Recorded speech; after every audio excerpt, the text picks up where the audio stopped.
full-time MMA? MMA. Nothing Yeah. else? My life, man, yeah.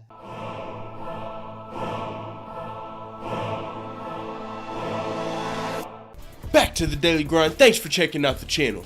Make sure to hit subscribe if you're new and hit thumbs up if you're not a baby back bagel biting bitch boy, cause you know what time it is. It's full time. MMA. Are you not entertained? Colby Covington's coming out and he's taking more shots at the welterweight division. Oh, some of you might be thinking, who the fuck is that guy? But Colby Covington has been putting himself on everybody's radar, and you might think for all the wrong reasons. Colby Covington, let's get into it just in case you didn't know. A quick history of Colby Covington and when he really came on my radar. Colby Covington was Tyron Woodley's teammate. Tyron Woodley's the current welterweight champion. Tyron Woodley demanded a public apology from Dana White unless Dana White came out, or he threatened to leak shit unless Dana White came out and publicly apologized. Tyron Woodley said, I'm going to be leaking some stuff. So Colby Covington came out and said, don't worry, El Jefe, don't worry, Dana White. I got your back, boss. I got some dirt on Tyron Woodley that'll ruin his whole life. He's got more skeletons in his closet than War Machine. I was like, oh my God, what type of shit is this? Teammate coming out of nowhere, coming to left field, turning on his teammate, backing up Dana White. Holy shit, that's crazy. And then after that, he continued to start talking trash on the rest of the welterweight division. I mean, this kid has been turning full heel. I'm talking about he is the bad guy. I don't know if this kid's ever trained with Chael Sonnen. He must have been a Chael Sonnen fan. Colby Covington, man, he's actually, whenever I was doing a little research on this video, I seen he had like he was doing something with like Bobby Lashley and a couple other guys from pro wrestling. So to me, that might explain a little bit why he's so vocal on Twitter and shit. He's doing, I mean, even though you probably don't like him for everything he's doing, man, he's kind of doing everything right. I mean, I don't like of course though, but he's being the bad guy. He's entertaining. I'll say this. I'm looking forward to Colby. This is the good thing. Okay, I'm gonna explain why this is such a good thing. Colby Covington's about to fight Damian Maia. On paper, that's probably one of the most boring matches as a MMA fight we're gonna see. It's not really gonna be as much of an MMA fight as a grappling match in my mind, because Colby Covington in his last 2 fights has scored 20 takedowns. He is a wrestler galore. He is one of the top level wrestlers in the welterweight division, 100%. Damian Maia is the same thing, but for jiu-jitsu. It's not his striking, it's not his wrestling, it's his jiu-jitsu. So in my mind, Colby Covington is going to be trying to control Damian Maia while trying to avoid submission. So it's got potential to be a not very entertaining fight, but I still want to watch it because Colby Covington has been coming out and talking so much shit. Yo, I low-key want to see Damian Maia put the motherfucker strangle on him. Fuck you talking about? Damian Maia, you know what I'm saying? Colby Covington is an asshole, bro. Check out what he had to say. Colby Covington said, this weekend's fading and worn out Donald Cerrone battles a complete nobody, Darren Till, in my division. Tune in, UFC NASC Fight Pass. Yo, Loki, that I didn't even read the full tweet. He clowned both of the niggas headlining the event, and then he turned around and said, but make sure you tune in. Talk about promotion. Hey, man, this kid's doing he's doing everything right. I'm sure Dana White's going to like this guy. And, shit, I'm sure he is. Hey, he's coming out. Don't worry, Dana, I got Tyron under control. I got some dirt on him. He's already backing up Dana White. He's selling fights. He's fucking getting Colby Covington. His last fight was, who was his last fight versus? I don't know, but he's got, in his last 4 fights, he's got 31 takedowns. Last 2 fights, he's got 20 takedowns. I just did all the knowledge on a recent Colby Covington video. I can't remember it off the top of my head. He's currently ranked number 10 in the welterweight division. He's going to be fighting Damian Maia, who's ranked number 3 in the welterweight division. And if he wins this fight, man, he could very well get a shot versus Tyron Woodley, because he's got smoke with Tyron Woodley. I mean, Tyron Woodley doesn't have a clear-cut number 1 contender. Robbie Lawler and Rafael Dos Anjos, they're supposed to be fighting for a number 1 contender fight, but somebody pointed out to me, I forgot who it was, my bad for not having your name off the top of my head in the comments, but he said, hey man, look at this interview with Robbie Lawler and RDA, which I had already watched. He said, they're not selling a fight. How can they be mad at, how are people mad at the UFC for not promoting them when they get on interviews on national TV and they sit there awkwardly and don't sell a fight? And in another interview, this is another interview, Robbie Lawler, they said, Robbie Lawler, Dana White's pretty much said this is a #1 contender fight. You look forward to getting your title back? Robbie, well, that's not really my concern, but you know I want to do it for my fans and my teammates and my family. Like, Robbie Lawler is not really, bro.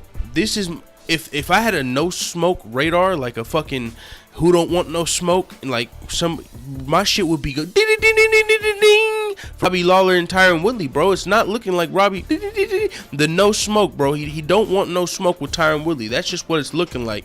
His last fight, they were saying, who did you beat? Cowboy Cerrone. Cowboy, Tyron Woodley doesn't have a #1 contender. Yo, now you just beat Donald Cerrone. That could very well be you. Are you looking forward to getting your title back? I'm not really thinking about that at this time. You know, I still need a little time. Post-fight press conference. All right, Robbie Lawler. Now you've had a little more time to think. Are you looking forward to getting your title back and fighting Tyron Woodley? Since he doesn't have a clear-cut #1 contender, that could be you. You know what? I'm going to take some time with my family, and I'm going to go check out my friend. He's in the hospital and shit, you know. So, didn't say he's not clamoring for that fight. All he has to say is, fuck yeah. He don't even have to say that, you know, because these fighters, when they're doing the promotion, it's better to not use as many cuss words so you can run it on ESPN and Fox and all these, you know, so he should have said, oh yeah, I want my dang title back. Man, Tyron Woodley's been running around here with these boring fights. I'm ready to bring some entertainment back to the welterweight division. I want my belt back. I'm going to take my belt back from Tyron Woodley. He got lucky and knocked me out that first fight, but it was luck. I'm about to knock him out, and then if he wants a rematch, I'll knock him out. You know what I'm saying? Just sell the fight. No, he's not doing that. He's saying, you know, I don't really care about getting the belt back, but, you know, I know everyone else wants me to get it back, so, you know, yeah, you get the point. So that's not selling the fight. What do you think Colby Covington would have said if he got on the damn mic and then, Colby Covington, you know, Tyron Woodley needs somebody to fight for the belt, you know, what are you thinking? Do you think Colby Covington, you know, I don't really care when I get, he's gonna say, hey, I've been training with Tyron Woodley, that dude's been a bitch, that dude's been a, you know what I'm saying? He's gonna be clowning, selling the fight, boy. And this is entertainment. That's what you got to do. You know what I'm saying? And I mean, if you want to propel in the business, if you care about the actual UFC gold, it's probably because you care about the money. Well, if you care about the money, you need to start caring about entertaining people. And I mean, I went off on a tangent here, but the Darren Till versus Donald Cerrone happens tomorrow. It happens tomorrow. It's on Fight Pass, yo. I got Fight Pass. I'm going to be watching it. If you don't got Fight Pass, I'm sure you can find it somewhere, man. Somebody's got to be hooking it up. I always be finding fucking It's crazy how many Facebook and YouTube streams and shit that's been popping up and shit lately. It's crazy, but I ain't been watching them on there because I got Fight Pass. So, I'm going to be watching this shit on Fight Pass. Gegard Mousasi's fighting Alexander Shlemenko today, but Darren Till versus Donald Cerrone, I do want to talk about that for a little bit because I've been working on all these clips. No, I'm just fucking around. But Darren Till versus Donald Cerrone is going to be such a great fight, man. I know Donald Cerrone's the favorite. The last time I actually looked at the betting lines, motherfucking, they're even. Donald Cerrone was the favorite, but some people are starting to pick Darren Till. Donald Cerrone's coming off of a 2-fight losing streak to Jorge Masvidal and Robbie Lawler. Darren Till's undefeated, 15-0-1. He had a fucking, his draw, I don't even know. It's not even the place to really talk about that, but I guess I will because it's on my mind. So Darren Till's only draw in the UFC, I mean, if you look at the tail of the tape, like after the fight, the stats, it looks like he got outstruck and whatever, but it was a draw. But I watched the fight. I was at work toward the end of my shift, so I only got to watch like the first 2 rounds. The first round of that draw, Darren Till literally almost had that guy finished. Like, dude was saved by the bell. Darren Till is a motherfucking straight, he's got fast, hey man, he's a fucking precise striker.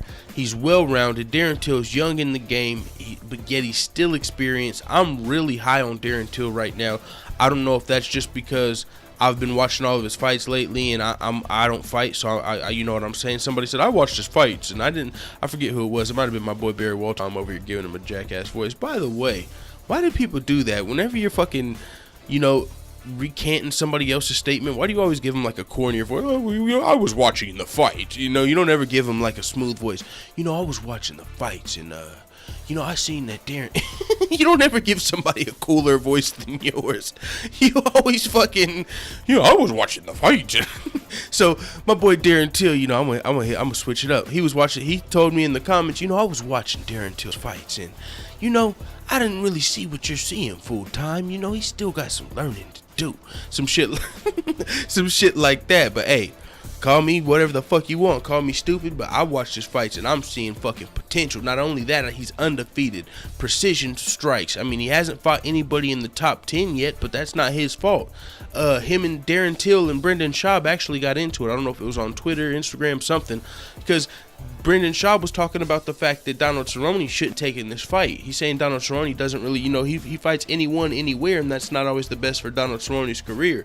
He should be fighting people like Robbie Lawler and Carlos Condit. Meanwhile, he's fighting people like Jorge Masvidal and fucking this guy, Darren Till.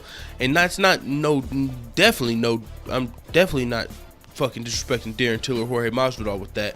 Jorge Masvidal is one of my favorite fighters easily in the UFC, in MMA, and Darren Till is one of my favorite prospects. What I mean by that is they don't have as much general public notoriety. They're not as big as, Jorge Masvidal is definitely starting to get there, but he's deserved that shit for a long time. Jorge Masvidal, in my opinion, should have had the spotlight fucking 10 fights ago. He's just now starting to get it. But Jorge Masvidal, since he hasn't had it, that's Brendan Schaub's point. Like, Donald Cerrone, you've got that recognition, you've got that stardom, so you're taking risky fights.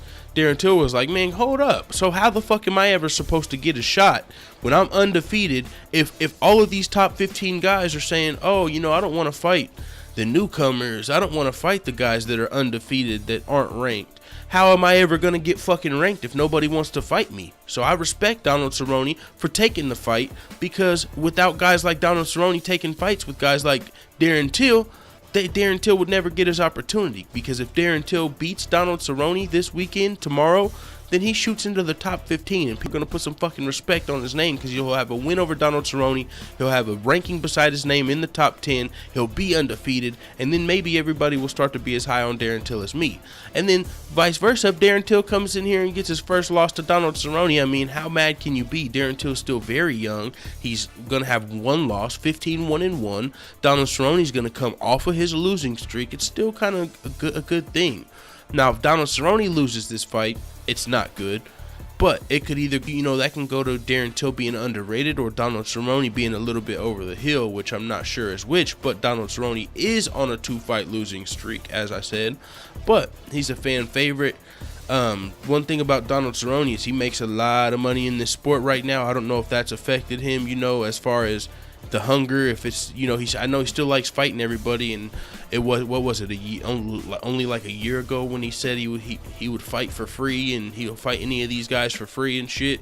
When him and Nate Diaz got into it a little bit, it's probably a little over a year ago, because Nate Diaz, how long has he been out? Shit, it's probably a couple years ago. But Donald Cerrone, he has a Monster sponsorship, he's got the Budweiser sponsorship, he's been a big part of the UFC's, promotional team. Like, he's been on, I like just doing research and for these clips and shit. Like, I've been finding seen his fight ranch. Like, Donald Cerrone's got he's doing, somebody even in the comments I believe said he makes like $250,000 or $350,000 a fight. I didn't even know it was that much, because I know usually that's like that's how much the heavyweights make, unless you're like a bigger star, and that just Donald Cerrone is.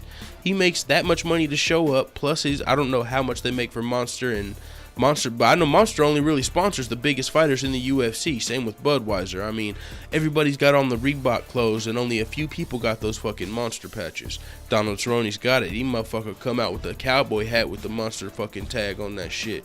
I fuck with Donald Cerrone, man. He's a fan favorite. I definitely don't like that I'm picking Darren Till against him. I don't like that I'm, expecting Donald Cerrone to lose this fight to an unranked fighter to some people. But at the same time, man, I'm a fan of MMA. I'm not just a fucking Donald Cerrone dick rider or something. I'm just fucking giving my predictions, man. Darren Till, man, I don't know what it is.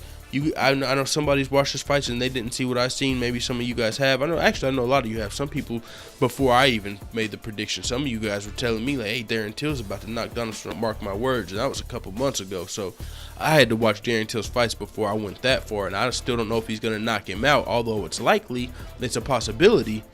This is going to be a great fight this weekend.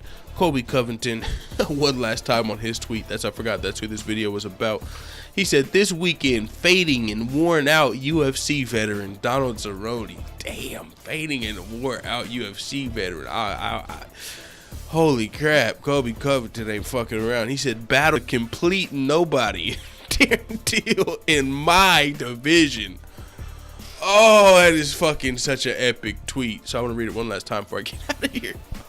This weekend, fading and worn out UFC vet Cowboy Cerrone battles a complete nobody Darren Till in my division. Tune in, UFC NASC Fight Pass. Oh, I got a love-hate relationship with Colby Covington, man. I don't like a lot of the bullshit he does, like, on the surface. Like, if you're really turning on a teammate and backing up Dana White and shitting on other fighters, you know what I'm saying? That's like, oh, you know, you don't want to root for that. But at the same time, I like the entertainment value that this kid's providing.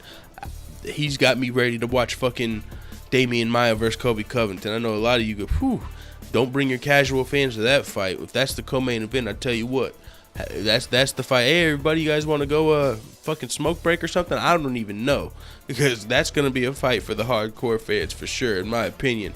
Yo, wouldn't it be crazy if Colby Covington versus Damian Maia came out here and was low-key like fight of the year? Fuck out of here, dog. It is what it is.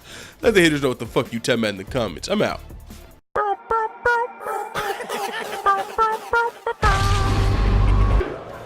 Bye, Felicia.